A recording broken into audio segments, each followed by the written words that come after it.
السلام علیکم۔ ذرا آسمان کی طرف دیکھیں، یہ بڑے بڑے بادل بظاہر بہت بھاری نظر آتے ہیں، لیکن سوال یہ ہے کہ اگر بادلوں میں اتنا زیادہ پانی موجود ہے تو یہ زمین پر فوراً کیوں نہیں گر جاتے؟ آخر یہ آسمان میں تیرتے کیسے رہتے ہیں؟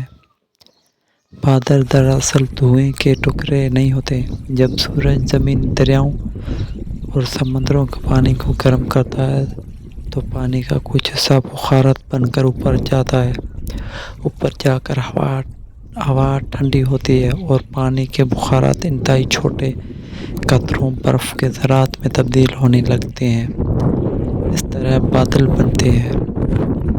حیرت کی بات یہ ہے کہ ایک بڑے بادل میں پانی کا مقدار واقعی بہت زیادہ ہو سکتا ہے، لیکن یہ پانی ایک بڑی ٹینک کی طرح جمع نہیں ہوتا۔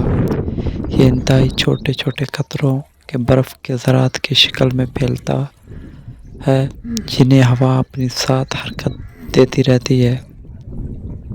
ہر پانی کا قطرہ کشش ثقل کی وجہ سے نیچے گرنے کی کوشش کرتا ہے، لیکن بادل کے اندر موجود ہوا کی حرکت، اوپر اٹھتے ہوئے گرم ہوا اور انتہائی چھوٹے قطروں کا سائز کافی دیر تک فضا میں معلّہ رکھنے کی مدد دیتا ہے۔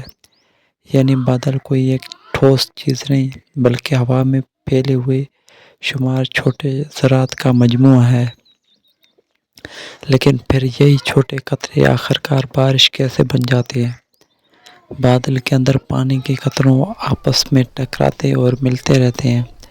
جب قطرہ بڑے اور بھاری ہونے لگتا ہے تو ہوا انہیں زیادہ دیر تک معلّہ نہیں رکھ پاتی۔ پھر کشش ثقل اپنا کام کرتی ہے اور پانی کے قطرے بارش کی صورت میں زمین کی طرف گرنے لگتی ہے۔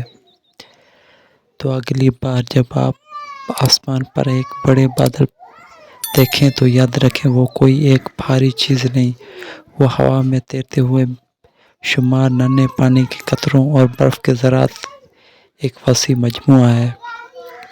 اور یہی وجہ ہے کہ اتنا بڑا بادل بھی آسمان میں رہ سکتا ہے، لیکن جب اس کے قطرے کافی بڑے اور بھاری ہو جائیں تو بارش بن کر زمین پر واپس آ جاتے ہیں۔